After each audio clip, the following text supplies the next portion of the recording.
উবাই ইবনে কাব ডাকতে বলেন, ইয়া রাসূলুল্লাহ, আপনাকে কোরআন শিখাইছেন মহান আল্লাহ এবং আপনার উপরে কোরআন নাজিল করেছেন। আমি কিভাবে গো আপনাকে কোরআন তেলাওয়াত করে শোনাবো, আমার ভয় লাগে গো। আল্লাহ নবী ডাকতে বলেন, হে উবাই ইবনে কাব, কোরআন তেলাওয়াত করে আমাকে শোনাও। উবাই ইবনে কাব অক্ষমতা প্রকাশ করলেন, হুজুর ডর লাগে, ভয় লাগে। একবার, দুইবার, তিনবারের মাথায় নবী ডাকতে বলে, উবাই ইবনে কাব, মহান আল্লাহ বলেছেন তোমার কাছ থেকে তেলাওয়াত শোনার জন্যে। আর একটু জোরে বলেন সুবহানাল্লাহ। সুবহানাল্লাহ জোরে বললে শীতকাল চলে যাব। আর একটু জোরে বলেন সুবহানাল্লাহ। উবাই ইবনে কাব রাদিয়াল্লাহু তাআলা আনহু উনি চোখের পানিগুলো ছেড়ে দিলেন। ইয়া রাসূলুল্লাহ, ইয়া হাবিবাল্লাহ, আল্লাহ যা আমার পড়াশোনার জন্য বলেছেন, আমার নামটা আল্লাহ উল্লেখ করছেন, আমার নাম কইছেনি। নবী ডাকদা বলে, এই উবাই ইবনে কাব, তোমার নাম ধরে বলেছেন তোমার কাছ থেকে তেলাওয়াত শোনার জন্যে। উবাই ইবনে কাব মাথাটা উপর দিকে উঠাই আল্লাহর দরবারে শুকরিয়া আদায় করে আর বলে, ইয়া রাসূলুল্লাহ, এই দুনিয়াতে আমি যতদিন বেঁচে থাকব আর কোনোদিন আল্লাহর কাছে আমি কোনো কিছু চাওয়ার পাওয়ার নাই। মহান আল্লাহ যে আমার মতন গোলামের নাম উল্লেখ করেছেন, আমার জীবন সার্থক হয়ে গেছে। আর একটু জোরে বলেন সুবহানাল্লাহ। উবাই ইবনে কাব রাদিয়াল্লাহু তাআলা আনহু নবীর একজন এমন সাহাবী। নবী একদিন ডাক দেয়া বলে, উবাই ইবনে কাব, তুমি বলো তো কোরআন শরীফের মধ্যে কোন আয়াতটা সবচাইতে শ্রেষ্ঠ? উবাই ইবনে কাব বলেন, ওয়াল্লাহু আ'লাম ওয়া রাসূলুহু, আল্লাহ জানেন, আল্লাহ রাসূল জানেন, নবী গো আমি জানি না। দ্বিতীয়বার ডাকতে বলেন, হে উবাই ইবনে কাব, বলো কোরআন শরীফের মধ্যে সবচাইতে শ্রেষ্ঠ আয়াত কোনটি?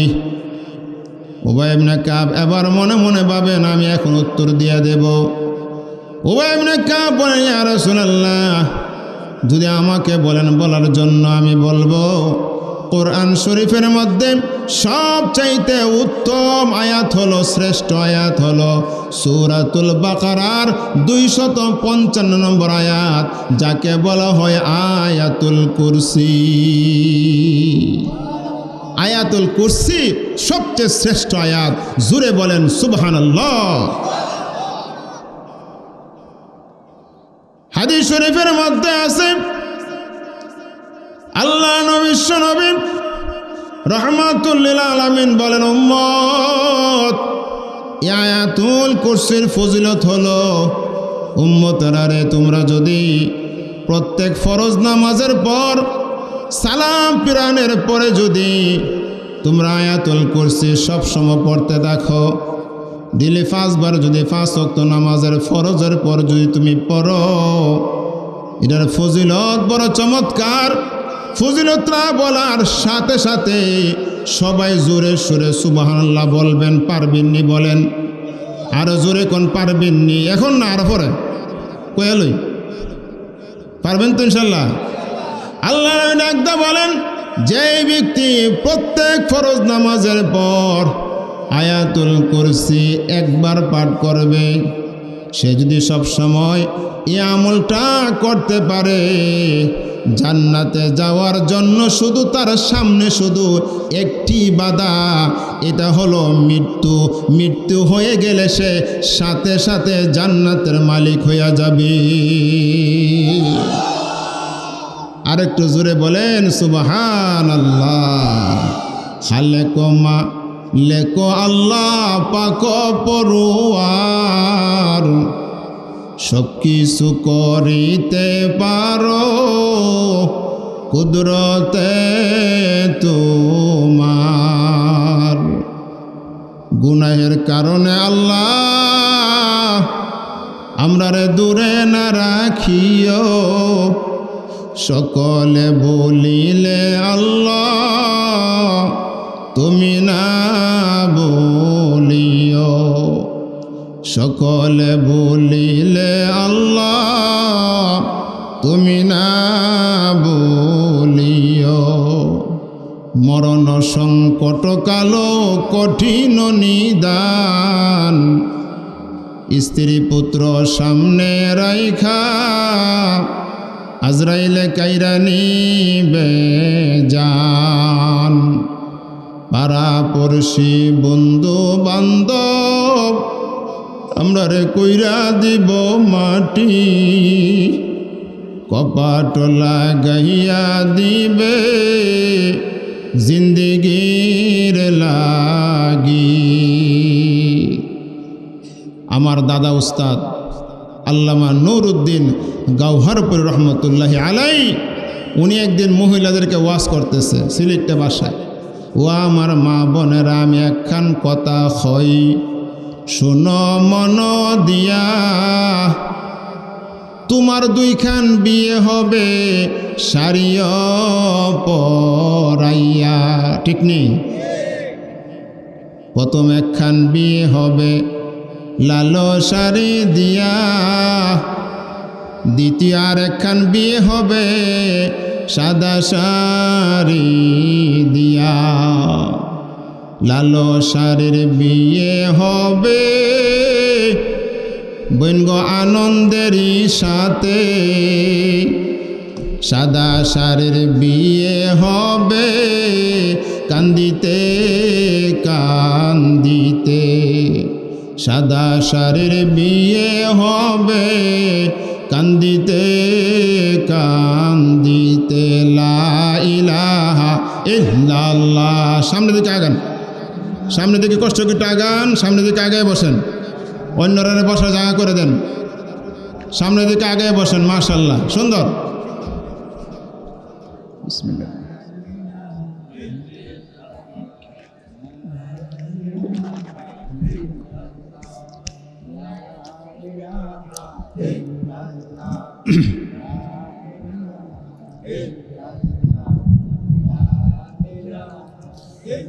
লা ইলাহা ইল্লাল্লাহু মুহাম্মাদুর রাসূলুল্লাহ সাল্লাল্লাহু আলাইহি ওয়াসাল্লাম। আয়াতুল কুরসির ফজিলত শুনছেন তো আপনারা? আয়াতুল কুরসির ফজিলত আরও অনেক হাদিসের মধ্যে বর্ণিত আছে। কোনো ব্যক্তি যদি আয়াতুল কুরসি পড়ে ঘর থেকে বের হয়ে যায়, তাকে হেফাজত করার জন্য আল্লাহর পক্ষ থেকে ৭০,০০০ ফেরেশতা পাঠাইয়া দেয়। সুবহানাল্লাহ বলেন। যদি কোনো ব্যক্তি তার নিজ ঘরের মধ্যে বাসার মধ্যে প্রবেশ করে আয়াতুল কুরসি যদি সে পাঠ করে, তার ঘরের মধ্যে কখনো কোনো সময় দরিদ্রতা আসবে না। সুবহানাল্লাহ বলেন। কোনো ব্যক্তি যদি কান্নাওয়ালা বাচ্চাকে আয়াতুল কুরসি পরে যদি ফু দেয়, দম করে, এই বাচ্চার কান্না আল্লাহর পক্ষ থেকে বন্ধ হয়ে যাবে।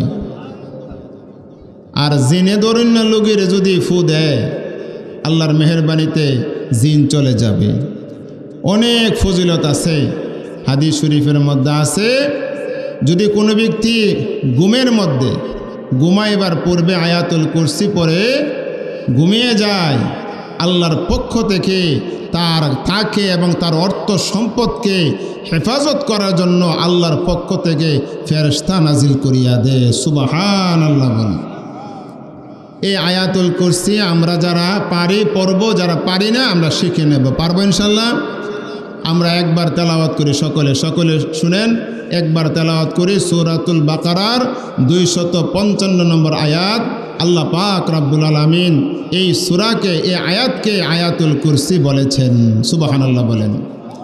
আল্লাহ বলেন, আল্লাহু লা ইলাহা ইল্লা হুয়াল হাইয়ুল কাইয়্যুম লা তাখুযুহু সিনাতুন ওয়ালা নাওম লাহু মা ফিস সামাওয়াতি ওয়াল আরদ ولا يؤوده حفظهما وهو العلي العظيم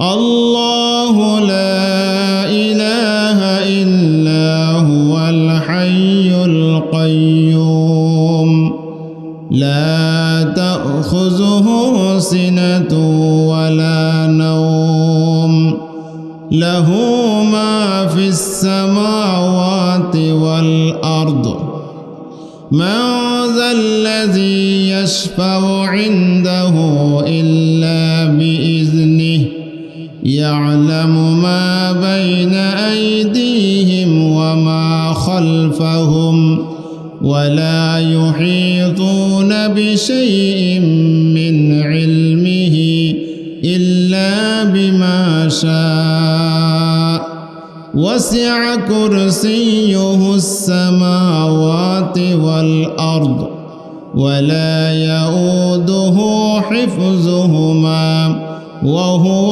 العلي العظيم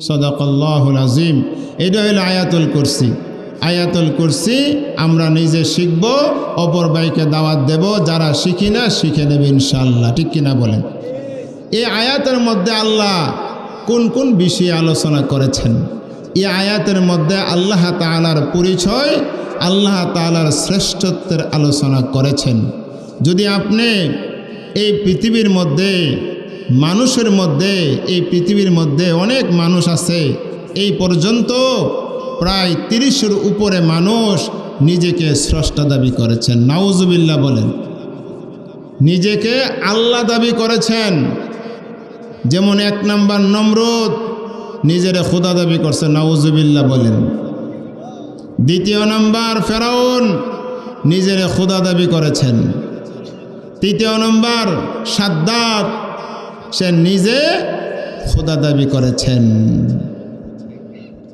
ইব্রাহিম আলাইহিস সালাতু ওয়াস সালামের খোদাকে মানে না নমরুদ ইব্রাহিম আলাইহিস সালাতু ওয়াস সালামকে শেষ পর্যন্ত আগুনে নিক্ষেপ করেছেন এখন আপনারা জবাব দেন নমরুদের খোদাগিরি আছে না গেছে ও মা আপনারা ঘুমাই রেছেন না মনে হয় ঘুমাই রেছেন ফেরাউনের খোদাগিরি মনে আছে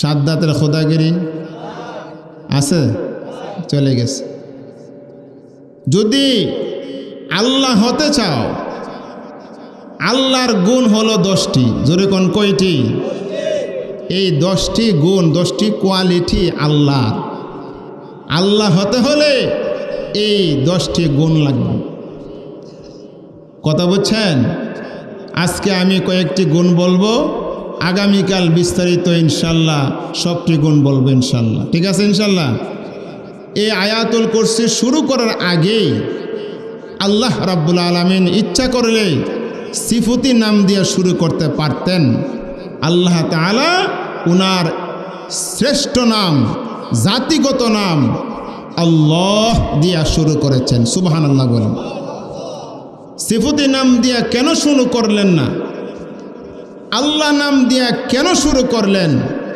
এর ব্যাখ্যা আগামীকালকে মাসকে ঘুমানো না হইলে আগামীকাল আইতো না কোনো শুনলে সবই আগামীকাল স্মরণ করবেন ঠিক আছে সিফতি নাম দিয়ে যেমন আর রহমান আর রহিম আল কুদ্দুস আছে না সিফতি নাম এই নাম দিয়ে আয়াতুল কুরসি শুরু না করে আল্লাহ তাআলার জাতিগত নাম আল্লাহ শব্দ দিয়া আল্লাহর জাতিগত নাম দিয়া কেন শুরু করলেন এর প্রশ্নের জবাব আগামীকাল দেব প্রশ্ন রেখে গেলাম ঠিক কিনা বলেন ইনশাআল্লাহ স্মরণ করবেন আপনারা স্মরণ না করলে আমি না কই চলে যাব এখন আমরা শুনব আল্লাহ তাআলার গুণগত নাম আল্লাহ তাআলার শ্রেষ্ঠত্ব আল্লাহ তাআলার বরত্ব এই 10টি গুণ আল্লাহ পাক নিজের গুণ আল্লাহ পাক আয়াতুল কুরসির মধ্যে বলেছেন 1 নম্বর আল্লাহ বলেন আল্লাহু লা ইলাহা ইল্লা হু এক নম্বর গুণ হলো আল্লাহ হইলেন তিনি। সবাই বলেন আল্লাহ হইলেন তিনি। বলেন না কেন? আল্লাহ হলেন তিনি, যাহাকে ছাড়া কোনো মাবুদ নাই। তাহলে আমরা এই এক নম্বর গুণ দিয়ে বুঝলাম আল্লাহ ছাড়া ইবাদতের উপাস্যের কোনো অংশীদারিত্ব নাই। আল্লাহ এক এবং একক, আল্লাহর কোনো শরীক নয়। আল্লাহ কয়জন? আরো জোরে বলেন আল্লাহ কয়জন? আল্লাহ এমন সত্তা যাকে দেখা যায় না, জানা যায় বোঝা যায়, মানা ছাড়া উপায় নাই।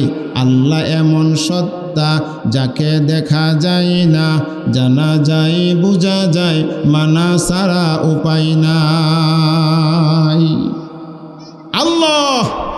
আল্লাহ কে? আল্লাহর গুণ, আল্লাহর শ্রেষ্ঠত্ব, বরত্ব বলতে গেলে অনেক লম্বা সময়ের দরকার। আল্লাহ কে গো? মনোযোগ সহকারে শুনবেন।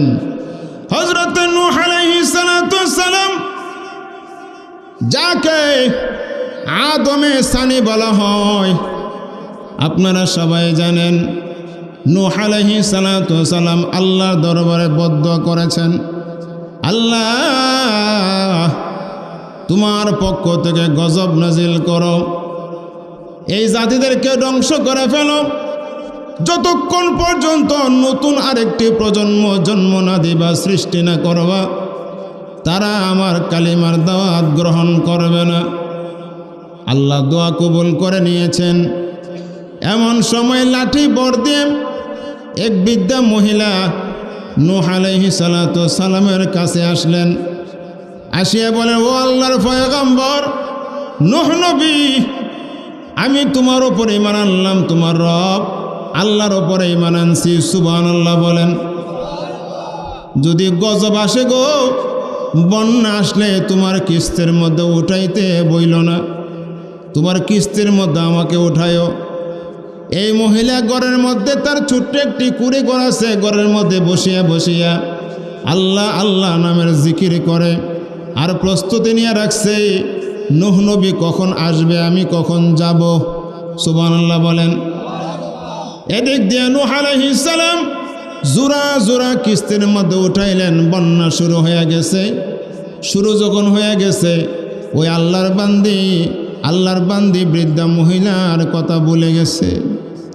নূহ আলাইহিস সালাম কিস্তির মধ্যে বসে বসে আল্লাহর দরবার কান্দে, প্রভু গো, এই মহিলার অবস্থা জানে কি আছে গো আল্লাহ, তুমি তো বাঁচানোর মালিক, তুমি হায়াতের মালিক, তুমি তো আল্লাহ, তুমি রব্বুল আলামিন। রব্বুল আলামিন, আমি ভুল করেছি, অন্যায় করেছি, আমার মনে ছিল না গো আল্লাহ, ইবলিস শয়তান আমাকে ভুলিয়ে দিয়েছে। নূহ আলাইহিস সালাম আল্লাহর দরবারে করুণ কান্না শুরু করে দিয়েছে। বন্যা যখন চলে গেল, নূহ আলাইহিস সালাম জমিনের মধ্যে যখন নামলেন, নামিয়া দেখে পৃথিবীর এমন কোনো মানুষ থাকবে দূরের কথা, কোনো ঘর বাড়ি নয়, গাছপালাও নাই, সব কিছু ধ্বংস হয়ে গেছে। নূহ আলাইহিস সালাম মনে মনে ভাবতে, যাহারে এত বিশাল বড় প্লাবনের মধ্যে সব ধ্বংস হয়ে গেছে, এই মহিলা জানি কোথাও জানি আছে, কই জানি আছে, ধ্বংস হয়ে গেছে। যাই, যেখানে মহিলার ঘরটা ছিল, কুড়ে ঘরটা ছিল, আমি দেখে আসি। আস্তে আস্তে পায়ে হেঁটে হেঁটে নূহ আলাইহিস সালাম ওই ঘরের সামনে গেলেন। তাকে দেখে সব ধ্বংস হয়ে গেছে। এই মহিলার ছোট্ট কুড়ে ঘরটা এখনো দেখা যায়। সুবহানাল্লাহ বলেন। নূহ আলাইহিস সালাম মনের মধ্যে কিছু সান্ত্বনা পেয়েছে, আর বলতেছে, আল্লাহ কিভাবে সম্ভব হইল এই দুর্বল ঘর তুমি কিভাবে বিশাল বড় প্লাবনের মধ্যে টিকায় রেখেছো গো আল্লাহ। আমি যাই, সামনে যাই, আল্লাহর কুদরত। ওই মহিলা নূহ আলাইহিস সালাম যখন ঘরের সামনে গেলেন, শুনতে পাইলেন ঘরের ভিতরে আল্লাহর নামের জিকির চলতে আছে।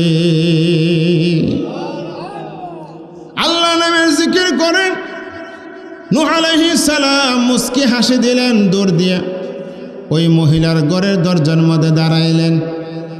দাঁড়ানোর পরে মহিলা ডাক দেয়া বলেন, নূহ পয়গম্বর, বন্যা মনে হয় আসবে, তুমি মজু আমাকে নেওয়ার জন্য এসেছ। সুবহানাল্লাহ বলেন,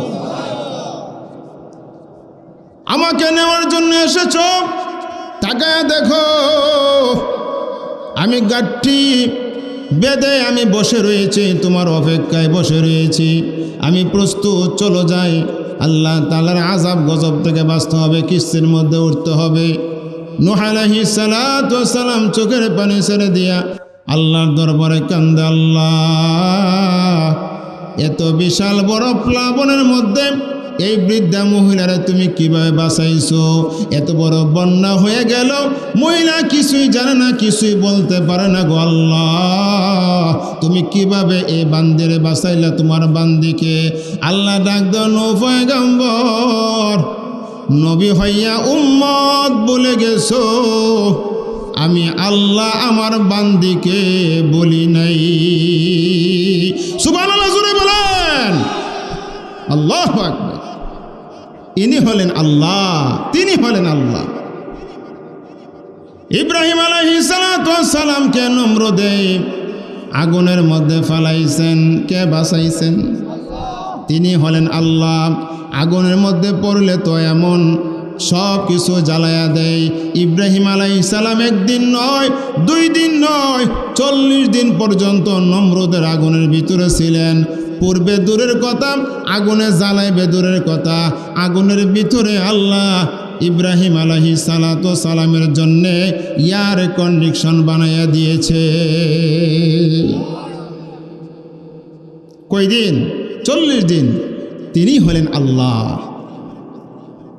মুসা আলাইহিস সালাতু ওয়াস সালাম আল্লাহর পয়গম্বর, সব ঘটনা বলার সময় আমার নাই, হাতে নাই। আল্লাহ কে গো মুসা আলাইহিস সালাতু ওয়াস সালামের জন্যে এই ফেরাউন 70,000 গর্ভবতী মহিলাদেরকে জব করেছে, হত্যা করেছে। নাউজুবিল্লাহ বলেন।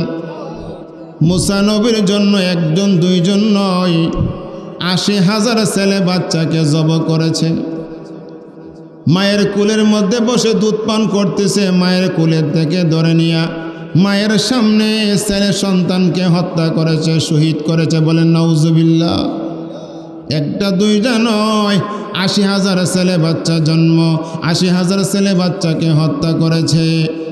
ফেরাউন ডাক দা বলে, দবিরা, 80,000 ছেলে বাচ্চার মধ্যে আর 70,000 গর্ভবতী যে মারলাম, মুসা মরছে রে? মুসা কর না, মুসা হনো মরে নাই। মুসা তার মায়ের কুলের মধ্যে আছে। মুসার বয়স 3 মাস হয়ে গেছে। কই মাস? আরো জোরে বলেন, কই মাস? মুসা আলাইহিস সালাতু ওয়াস সালামের মা সকালবেলা মুসা নবীরে কোলে নিয়ে রুটি বানাইতেছেন। এমন সময় মুসা নবীর একটা বোন ছিল, তার বোনের নাম হলো মরিয়ম। মরিয়মের বয়স ছিলেন ওই সময় 12 বৎসর। ডাকতে বলে, মা মরিয়ম, রাস্তার মধ্যে দাঁড়ায় থাকো মা, আমি মুসারে কোলে নিয়ে রুটি বানাইতেছি, যদি ফেরাউনের কোনো সৈনিক আছে আমাকে খবর দিবি। মুসা আলাইহিস সালাতু ওয়াস সালামের মা মুসা নবীকে কোলে নিয়ে রুটি বানাইতেছেন। এমন সময় মরিয়ম দূর দিয়ে মার কাছে আসলেন। আসিয়া বলেন, মা গো, তাকায়া দেখো গো মা, ফেরাউনের সৈনিকরা আসতেছে, আমার ভাই মুসাকে তোমার কুলের থেকে ধরে নিয়া জব করিয়া নিম্নদের মধ্যে বাসাইব। আমার ভাই মুসাকে তুমি কোথায় লুকাইয়া রাখবা? মুসা নবীর মা মুসা নবীরে কোলে নিয়ে ওইদিকে দূর মারে, কোথাও লুকাইতে পারে না। হঠাৎ করে উপর থেকে ডাক আসছে, এ মুসার মা, আল্লাহু আকবার, জোরে বলেন। এ মুসার মা, তুমি যে চুলা জ্বালাইয়া আগুন জ্বালাইয়া রুটি বানাইতেছো, তোমার ছেলে মুসাকে এই জ্বলন্ত চুলার মধ্যে ছেড়ে দাও, আমি আল্লাহ ওয়াদা দিলাম সহি সালামতে তোমার কোলে ফিরাইয়া দেব। তিনি হলেন আল্লাহ। সুবহানাল্লাহ বলেন। আর দেরি নাই, ডাকনা উঠাইয়া তাওয়া উঠাইয়া জ্বলন্ত চুলার মধ্যে মুসা নবীকে 3 মাসের বাচ্চাকে ছেড়ে দিয়েছে। ছেড়ে দিয়া উপরে আবার ডাকনা দিয়া রুটি বানাইতেছে। সুবহানাল্লাহ। মুসা নবীর মা এই মুসা নবীর আগুনের মধ্যে রাইখা রুটি বানাইতেছে। ফেরাউনের সৈনিকটা তালাশ করতেছে, মুসা কই মুসা কই। আগুনের ভিতরে বাচ্চা থাকবে, শয়তান অত বিশ্বাস করতো না, ঠিক কিনা বলেন? তারা যখন চলে গেল, মুসা নবীর মা কান্দে। কি করে কান্দে? ছেলে কোথায়? আগুনের ভিতরে। মুসা নবীর মা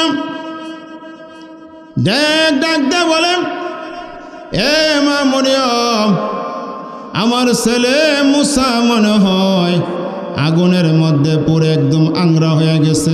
গো মরিয়ম, আমার ছেলে মুসার জ্বলন্ত হাড্ডির আংরা যদি পাই গো মা, এইগুলো বুকে লাগাইয়া বাকি জীবন কাটাইব। মুসা নবীর মা কান্দে। কানতে কানতে চুলার সামনে যায় যখন ডাকনা উঠাইল, তাকায়া দেখে গো আল্লাহ নবী মুসা 3 মাসের বাচ্চা আগুনের ভিতরে খেলা করতে আছে।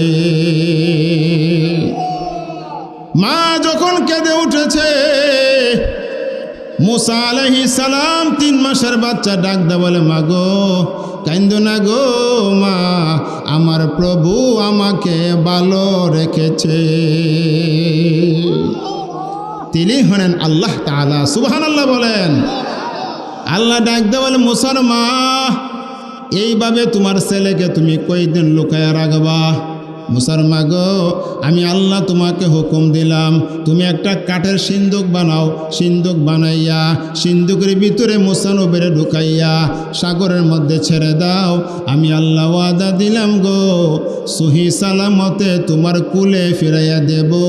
শুধু তাই নয়, তোমার বুকের দুধ পান করাইয়া আমি মুসা নবীকে লালন পালন করিব। তো আল্লাহ বলেছেন সিন্দুক বানাইবার জন্য, কাঠের সিন্দুক বানাইতে গেলে তো কাঠ লাগে। কি লাগে? লোহা লাগে। লোহা লাগে না? আবার কাঠ মিস্ত্রি তো লাগে। মুসা নবীর মা টেনশনের মধ্যে পড়ে গেছে গা, কাঠ ফামু কই, লোহা ফামু কই, মিস্ত্রি ফামু কই, সিন্দুক বানাইতে তো এগুলা লাগে। সারাদিন মুসা নবীর মা চিন্তা করতে করতে গভীর রাত্র হয়ে গেছে। গভীর রাত্রে মুসা নবীর মা ঘুমিয়ে গেছে। ঘুমের ঘরে কে জানে দরজার মধ্যে আসে ডাকতেছে, আম্মা গো দরজা খুলেন গো, আমি কাঠ মিস্ত্রি। সুবহানাল্লাহ বলেন। আপনাদের অসুবিধা মনে হইতেছে? আমি কি মিস্ত্রি? কাঠ মিস্ত্রি। ও বেটা, তুমি কাঠ মিস্ত্রি হলে আমার কি হয়েছে? তুমি কি কাজের কাঠ মিস্ত্রি? আমি সুন্দর করে সিন্দুক বানাইতে পারি। সুবহানাল্লাহ বলো। মুসনের মা কো, বেড়া দে আমার মনের কথা কো, সারাদিন চিন্তা করলাম জিলা নিয়া, বেড়া দে মনের কথা কো। ও মিস্ত্রি, সিন্দুক তো বানাইবা, কাঠ ফামো কই, লোহা ফামো কই? মা গো, আমার গাঠ টেবিলে সব আছে, আপনি একটু পানি নিয়ে আসেন, আমার অস্ত্রগুলি একটু দাঁড় দিতে হবে। মুসা নবীর মা দৌড়ায় গেছে পানি আনার জন্যে। পানি আনিয়া দেখে গো মিস্ত্রি সিন্দুক বানিয়া বৈশা রইছে। এই মিস্ত্রি, পানি দিয়ে আনলাম, লাগবে না, সাইরা গেছে। সুবহানাল্লাহ বলে। মিস্ত্রি সিন্দুকটা দিয়া দাঁড়িয়ে গেছেন আর বলতেছেন, মা আমি চলে যাই। মুসা নবীর মা ডাক দে বলে, ও মিস্ত্রি, মুসিবতের সময় নিজের কাঠ দিয়া লোহা দিয়া কষ্ট করে সিন্দুক বানাইলা, একটু দাঁড়াও, তোমার কাঠের মূল্যটা নিয়ে যাও, লোহার মূল্যটা নিয়ে যাও, মজুরির পয়সা নিয়ে যাও। মিস্ত্রি ডাক দে বলেন, মা গো, বিপদগামী লোকদের কাছ থেকে কাজ করে আমি কোনো দিন বিনিময় নেই না। এই কথা বলিয়া মুসা নবীর মা এই কথা বলার পরে মিস্ত্রি হাঁটা শুরু করেছে। মহিলা মানুষ তো পুরুষ মানুষের সঙ্গে হেঁটে হেঁটে পারে না, পিছন দিয়ে ডাকতেছে, ও মিস্ত্রি দাঁড়াও, অন্তত তোমার কাঠের মূল্যটা নিয়ে যাও, লাগবে না, লোহার মূল্য নিয়ে যাও, তাও লাগবে না, মজুরির পয়সা নিয়ে যাও, তাও লাগবে না। এ মিস্ত্রি দাঁড়াও, এমন এমন মুসিবতের সময় নিজের কাঠ দিয়ে এত সুন্দর করে সিন্দুক বানাইলা গভীর রাত্রে। মিস্ত্রি রে, তোমার নাম ঠিকানাটা বলিয়া যাও। যদি তোমার নাম ঠিকানাটা বলিয়া যাও, তোমার কথা যখন আমার স্মরণ হবে মিস্ত্রি, আমি 2 হাত তুলে তোমার জন্য আল্লাহর দরবারে দোয়া করব। মিস্ত্রি ডাকদা বলে, মাগো আমি দুনিয়ার কোনো মিস্ত্রি নয়, আমি হইলাম আল্লাহর দরবারে মিস্ত্রি, আমার নাম হলো জিবরাইল। আর একটু জোরে বলেন সুবহানাল্লাহ। তাইলেন তিনি হলেন আল্লাহ তাআলা। তিনি কি? আল্লাহ তাআলা। আল্লাহর চিনছেন তো? জোরে করে চিনছেন? আল্লাহ আমার রব, এই রবি আমার সব। আল্লাহ আমার রব, এই রবি আমার সব। দমে দমে তুনু মনে তোমার অনুভব।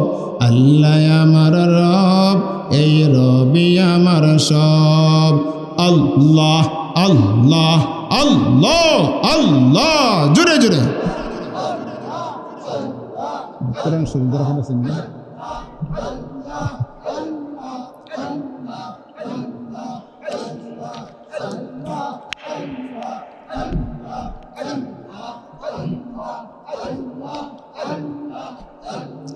আল্লাহ আল্লাহ আল্লাহ আল্লাহ আল্লাহ আল্লাহ আল্লাহ আল্লাহ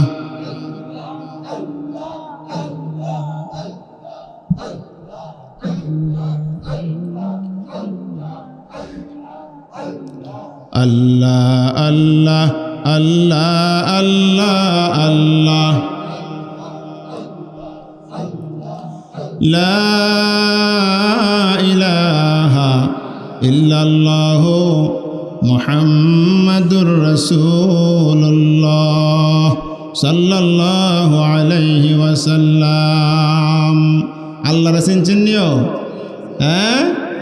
আমাদেরকে কে পালে, কে খাওয়ায়? সন্তান দেওয়ার মালিককে, সন্তান না দেওয়ার মালিককে? সন্তান দেওয়ার মালিক বুঝে খাজা বাবা, কেল্লা বাবা। নাউজুবিল্লাহ। মানুষ মাজারে যায় সেটা সন্তান চায়, বাবা গনিশা সন্তান দাও। নাউজুবিল্লাহ বলেন। মাজারে যায় যদি কোনো কিছু চায়, সাথে সাথে সে মুশরিক হয়ে যাবে। বলেন নাউজুবিল্লাহ। সন্তান কে দেয়? মুসা আলাইহিস সালাতু ওয়াস সালামের জমানায় এক মহিলার ঘরে বাচ্চা হয় না। কি হয় না? খুতবাতুল কাসিমের কিতাবের মধ্যে ঘটনা লেখছেন, বাচ্চা হইতেছেন। তো মহিলারা কিন্তু আশা থাকে, যতক্ষণ পর্যন্ত যৌবন জীবন তাকে একটা আশা থাকে যে আমার ঘরে একবার না বাচ্চা হইবই। নিঃসন্তান আসেনি আপনাদের সমাজে? যার সন্তান নাই সে বুঝে কত কষ্ট। অর্থের কোনো অভাব নাই, খাবারের অভাব নাই, ঘরের মধ্যে সন্তান নাই। এই ঘরটা মরুভূমির মতন হয়ে আছে, মরুভূমি। এত অশান্তির মধ্যে আছে। যার সন্তান নাই সে বুঝে কত কষ্ট। বছরে বছরে দালাইছে তো আল্লাহ, শুকরিয়া আদায় করেন না আল্লাহর কাছে। আরো আমার একবার কইতেছে আমরা ফারবি না, ফাঁস ভাই লোক ফারবি নি। একবারও কিরে তোরা সাইর ভাই আব্বার হলে এমন ফাঁস ভাই না। বেড়াগাড়ি দেখে, বেড়াগাড়ি শুক্রিয়া আদায় করে না। ফুতের বড়াই দেখা, আমার ফাঁস ফুত হলে পারবি নি রে। এই সন্তান দিছে কেডা? মুসা আলাইহিস সালাতু জামানের মধ্যে মহিলা আশাবাদী, আমার সন্তান হবে হবে। একদিন মুসা নবীর বিড়ি লাগতেছে, বলতেছে ও মুসা নবী, আপনি তো আল্লাহর সঙ্গে কথা বলেন। মুসা নবী কার সঙ্গে কথা বলেন? ওয়া কাল্লামাল্লাহু মুসা তাকলিমা।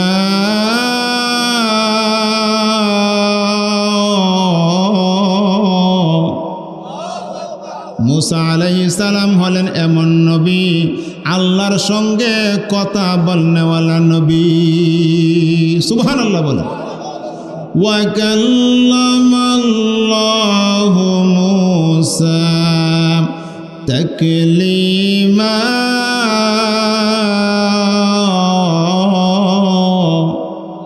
ও মুসা নবী, আপনি তো আল্লাহর সঙ্গে কথা বলেন।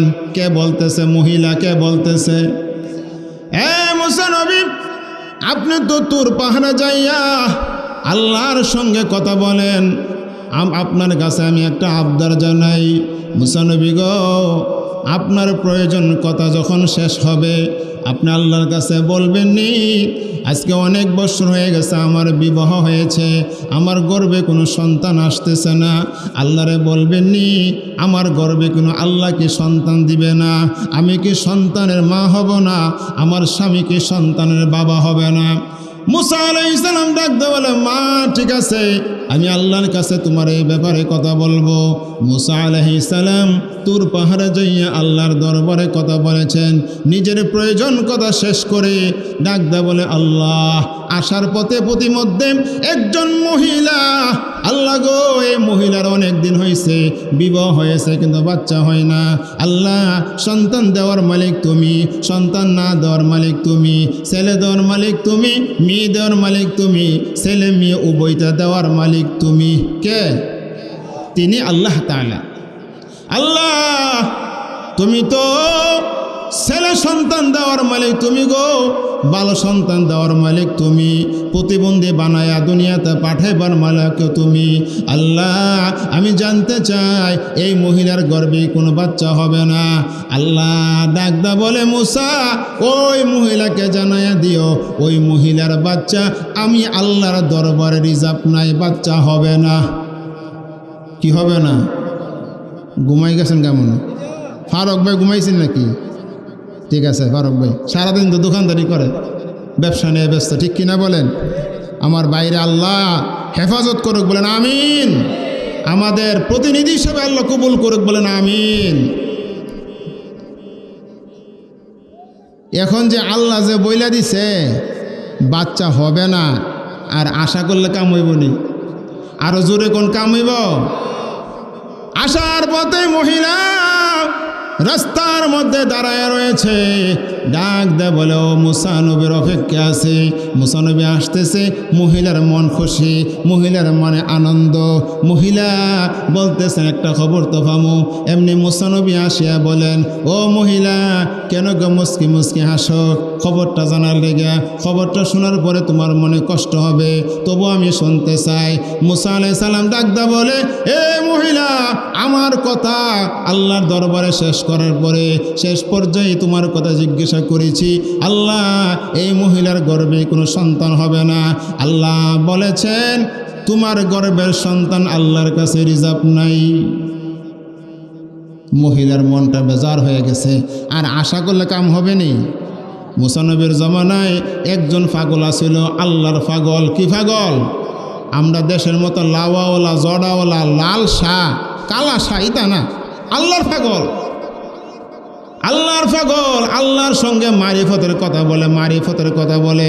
আল্লাহ, তোমারও যে পাইতাম আমার ঘরের মধ্যে দাওয়াত দিয়ে খাওয়াইতাম, এমনটাই কথা কো। আল্লাহ, তোমারও যে পাইতাম গো, তোমার মাথার মধ্যে তেল মালিশ করে দিতাম। কেমন পাগল? আল্লাহর পাগল। এরকমভাবে মারিফতের কথা বলে আল্লাহর সঙ্গে। একদিন এই পাগল এই মহিলার কাছে, মহিলার দরজার সামনে আসিয়া বলতে আছেন, এক রুটি এক লড়কা, দু রুটি দু লড়কা, তিন রুটি তিন লড়কা। এটা উর্দুতে গেলাম, বুঝছেন তো?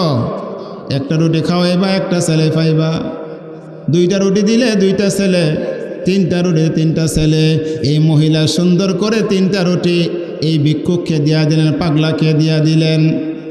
এই পাগলা তিনটি রুটি খাইয়া আল্লাহর দরবারে দোয়া করেছে, আল্লাহ, তোমার বান্দে আমাকে তিনটি রুটি খাওয়াইলো, আমি দোয়া করে দিলাম এই মহিলার গর্ভে তুমি তিনটি ছেলে সন্তান দান করিও। দোয়া করেছে, দোয়া আল্লাহর দরবারে কবুল হয়ে গেছে। সুবহানাল্লাহ বলেন। চার ব্যক্তির দোয়া আল্লাহর দরবারে কবুল হয়ে যায়। এক নম্বর মা বাবার দোয়া। এক নম্বর কি? মা বাবার দোয়া সন্তানের জন্য কবুল হয়ে যায়। দুই নম্বর মুসাফিরের দোয়া কবুল হয়ে যায়। তিন নম্বর মাজলুমের দোয়া কবুল হয়ে যায়। চার নম্বর উস্তাদের দোয়া ছাত্রের বেলা কবুল হয়ে যায়। উস্তাদের দোয়াও কবুল হয়ে যায়। উস্তাদের সঙ্গে যারা বেয়াদবি করবে তাদের ভবিষ্যৎ অন্ধকার, ঠিক কিনা বলেন? মা বাবার সঙ্গে মা বাবার কষ্ট দিলে ভবিষ্যৎ অন্ধকার নেই। তোমার ফিরিগিরি শেষ, মুফতিগিরি শেষ, সব শেষ। মুসাফিরের দোয়া কবুল আর মাজলুমের দোয়া কবুল আল্লাহর দরবারে। স্বৈরাচার হাসিনা কি জুলুমরা করছে উলামায়ে কেরামের প্রতি, আপনারা সাক্ষী, ঠিক কিনা বলেন? আল্লামা দেলোয়ার হোসেন সাঈদী সাহেবের কবর বাংলার জমিনে হয়েছে, জিয়াউর রহমানের কবর বাংলার জমিনে হয়েছে, কিন্তু এই স্বৈরাচার হাসিনার কবর বাংলার জমিনে হবে না, ঠিক কিনা বলেন?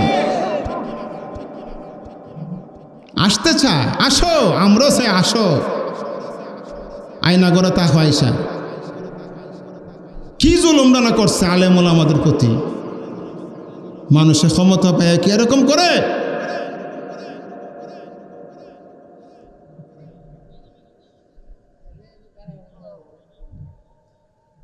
আর উপায় নাই, এখন সব এক হতে হবে জালেমের সঙ্গে।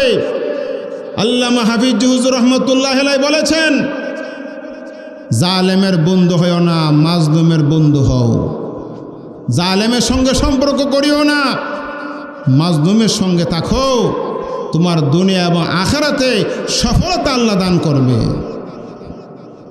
কি অপরাধ ছিল আল্লামা মামুনুল হক সাহেবের? কি অপরাধ ছিল খালেদ সাইফুল্লাহ আইয়ুবী সাহেবের? কি অপরাধ তারা করছিলেন? আমাদের বড় ভাই আল্লামা খালেদ সাইফুল্লাহ আইয়ুবী সাহেব দামাত বারাকাতুহুম, ওনাকে মামলা দিয়েছে, উনি বলে কক্কেল ফুরাইছে। উনি কক্কেল ফুরানোর মানুষ, হ্যাঁ, এটা কইলে বিশ্বাস করবে মানুষ?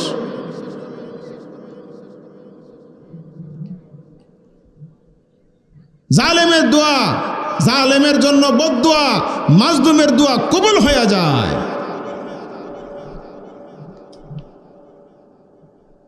আল্লাহর কুদরত বোঝা যায় না। এই মাজলুম পাগলা আল্লাহর দরবারে দোয়া করলেন, দোয়া করার সাথে সাথে সিরিয়াল মতে 3 বছরে এই মহিলার গর্ভে আল্লাহ 3টি ছেলে সন্তান দান করেছে। কিছুদিন পরে মুসা নবী রাস্তা দিয়ে হাইটা যায়, এ মহিলা ডেকে আনছেন, ও মুসা নবী, আপনারা বলেছেন, আল্লাহ বলেছেন আমার ঘরে কোনো সন্তান রিজার্ভ নাই, এখন দিয়ে আমি 3 সন্তানের মা, ছেলে সন্তান, সুবহানাল্লাহ বলেন। আমি 3 সন্তানের জননী।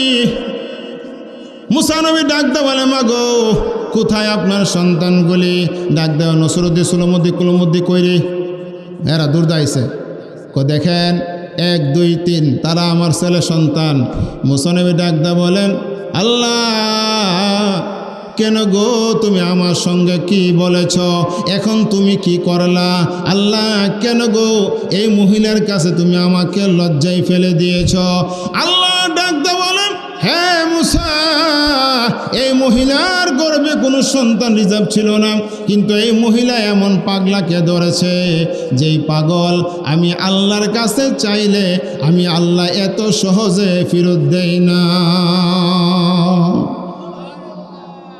মুসা আলাইহিস সালাম ডাকদা বলে, আল্লাহ তোমার এমন মাহবুব বান্দাকে আমি দেখতে চাই। আল্লাহ ডাকদা বলেন, আছে মাহবুব বান্দা আছে, তুমি দেখতে পারবা না, একটা সিস্টেম হলে দেখতে পারবা।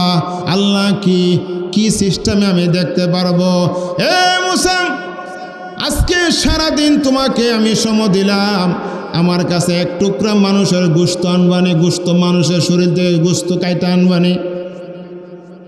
মুসা আলাইহিস সালাম 1 হাতে চাকু নিলেন, আর 1 হাতে একটা বাটি নিলেন, যারে সামনে পায় তারে জিজ্ঞাসা করে, ভাই আপনার শরীরতে একটু গোশত দিবেন নি? আল্লাহ গোশত নিব। সবাই মুসা নবী পাগল হয়ে গেছে, গোশত বিল আল্লাহ নিব, এটা কি তো? আল্লাহ এমন কাম দিয়া বইছ, মানুষ আমারে পাগল বলে। সারাদিন মুসা নবী গরুলো কেউ এক টুকরা গোশত দিল না। শেষ পর্যন্ত জঙ্গলের থেকে পাগল ডাকদা বলে, ও জমানার নবী মুসা, কি হয়েছে? আপনাকে পেরেশানি দেখা যায়। ভাই, আমার দুঃখ আমি কার কাছে বলবো? আল্লাহ আমাকে ইন্টারভিউ দিয়েছে, পরীক্ষা দিয়েছে মানুষের গোশত নেওয়ার জন্য, কিন্তু কেউ আমাকে গোশত দেয় না। আল্লাহর কথা শুনিয়া পাগল দৌড়ায় এসে আসিয়া বলেন, ও মুসা, আমার হাতে চাকু দাও, আমি দেব, আমার শরীর থেকে গোশত দেব। হে মুসা, জিজ্ঞাসা কর তোর মাবুদে কোন জায়গার গোশত পছন্দ করে। সুবহানাল্লাহ কর। বল রে, যদি কলিজা পছন্দ করে বুকটা ছেড়ে আমি কলিজা দিয়া দেব। মুসা আলাইহিস সালাম ডাক দিয়ে বলে, পাগলা না, শরীর দিয়ে একটু গোশত দিলেই চলে। এমন সময় আল্লাহ ডাক দেওয়ার, মুসা গোশত পাইছনি? আল্লাহ সারাদিন গড়লাম, কে এক টুকরা গোশত দিল না। একটা পাগল জঙ্গল থেকে বের হইয়া সে রাজি হয়েছে গোশত দিবে। এমন সময় আল্লাহ ডাক দেন, মুসা তুমি কেন সারাদিন মানুষের দ্বারা দ্বারে ঘুরছো? তোমার শরীরের মধ্যে কি গোশত আসেন না? সুবহানাল্লাহ কইতেন। আপনারা ঘুমায় গেছেন? আপনারা ঘুমায় গেছেন? এ মুসা, তোমার শরীরের মধ্যে কি গোশত আসেন না? যেই পাগল আমি আল্লাহর কথা শোনার সাথে সাথে শরীর থেকে গোশত টুকরা টুকরা এমনকি কলিজা কেটে দিতে চাই, আমি ওই পাগলের কথা মতে এই মহিলার গর্ভে আমি 3টি ছেলে সন্তান দান করেছি। তিনি হলেন আল্লাহ তাআলা, সন্তান দেওয়ার মালিককে। আরো জোরে বলেন কে? আল্লাহু লা ইলাহা ইল্লাহু। আল্লাহ হলেন তিনি যাকে ছাড়া কোনো মাবুদ নাই, কোনো ইলাহ নাই, কোনো উপাস্য নাই। তিনি হলেন আল্লাহ। 1 নম্বর গুণ বলেছি। কয় নম্বর গুণ বলেছি? 1 নম্বর গুণ। আর বাকি আছে কয়টি বলেন? আরো জোরে কোন বাকি আছে কয়টি? আরো 9টি বাকি আছে। জোরে কোন কয়টি বাকি আছে? 9টি বাকি আছে। 2 নম্বর গুণ, আল্লাহ পাক রব্বুল আলামিন বলেন, আল হাইয়ুল কাইয়্যুম। 2 নম্বর গুণ, আল হাইয়ুল কাইয়্যুম। 2 নম্বর গুণ আল্লাহর হলেন, আল্লাহ হলেন জীবিত। আল্লাহ কি? আরো জোরে কন। আল্লাহ মরা না জিন্দা? মানে জীবিত মানে কি? আল্লাহর কখনো মরণ হবে না। নমরুদের মরণ হয়েছে নি? জুতার বাড়ে হায়া মারছে, মশা কামড় দিয়ে মারছে মাবুদের। ফেরাউন্ডে মরণ হয়েছে নি? পানির মধ্যে চুবাইয়া মারছে। আর সিলেটেরা ঠাওয়াইয়া মারছে, পানির মধ্যে ঠাওয়াইয়া মারছে। 1 দিন 2 দিন নয়, ফেরাউনের লাশটি 3116 বছর এই নীল নদীর মধ্যে, বাহারে কুলজুম সাগরের মধ্যে ছিল ফেরাউনের লাশটি। পোকামাকড় তাকে গ্রহণ করে না। ইনশাল্লাহ আগামীকাল এখান থেকে আল হাইয়ুল কাইয়্যুম থেকে বাকি 9টি তাফসীর আমি শেষ করব ইনশাআল্লাহ। বলেন ইনশাআল্লাহ। আমার ভাই সুর সম্রাট হজরত মাওলানা মুফতি রায়হানুদ্দিন আনসারী সাহেব এসে গিয়েছেন। আমার ভাই আজকে পরে করতেছেন, ইনশাল্লাহ আগামীকাল আমি পরে করব, আমার ভাই আগে করবে ইনশাল্লাহ। আগামীকাল রায়হানুদ্দিন আনসারী সাহেব এশার নামাজের পরপরই বসে যাবে। আপনারা সকলে এশার নামাজ পড়ে প্যান্ডেলে চলে আসবেন। ওনার পরপরই ইনশাল্লাহ আমি আপনাদের মাঝে উপস্থিত হব ইনশাল্লাহ। আল্লাহ পাক রাব্বুল আলামিন আমাদের সবাইকে, আমাদের 2 জনের জন্য, আমরা প্রায় 9 বৎসর একসঙ্গে লেখাপড়া করেছি 10 দহম থেকে। এখন তো মানে 10 দহম নাই হুজুর নাকি? এখন 10 দহম নাই, নুরানির থেকে ডাইরেক্ট ইয়াজ দহমে চলে যায় ছাত্ররা। আবার এখন হাবিজ সাহেবদের জন্য হুফফাজ বের হয়েছে, আমাদের বেলায় এগুলা ছিল না, হুফফাজ বের হয়েছে। তা আমরা 2 জন আমরা একসঙ্গে মহল্লা মাদ্রাসায় পড়েছি, জামিয়া ইউনিসিয়ে পড়েছি প্রায় 9 বৎসর। আমরা 2 জন একসঙ্গে বাল্যকাল থেকে আমরা বড় হয়েছি, আমরা বালেগ হয়েছি এবং আমরা এখনও একসঙ্গে মিলেমিশে থাকি, মহব্বত করে একে অপরের ফোনে খবর নেই, ভাই কেমন আছো, কি আসে বিষয়, আমরা দুজনের খবর নেই। আল্লাহর মেহেরবানিতে আমার ভাই সারা বাংলাদেশ ঘুরতেছে। আমি দোয়া করি, আপনাদের কাছ থেকে দোয়া চাই, আল্লাহ যেন মাওলানা রায়হানুদ্দিন আনসারী সাহেবকে আল্লাহ হায়াতে তয়্যিবা সিহতে কুল্লিয়া দান করুক, বলেন আমিন। আরও জোরে বলে আমিন। আমি আর আলোচনা দীর্ঘায়িত করব না। আজকের মাহফিলের যিনি সভাপতি, বগডর মাদ্রাসার সুনামধন্য মুহতামিম হুজুর, আমার তালই হজরত মৌলানা মুজাম্মেল হক সাহেব আমাদের মাঝে উপস্থিত হয়েছেন, আমার পাশে বসে আছেন। আমি দোয়া করি আল্লাহ যেন হুজুরকে হায়াতে তয়্যিবা সিহতে কুল্লিয়া দান করে, সকলে বলেন আমিন। ওয়া আখির দাওয়ানা আলহামদুলিল্লাহি রাব্বিল আলামিন।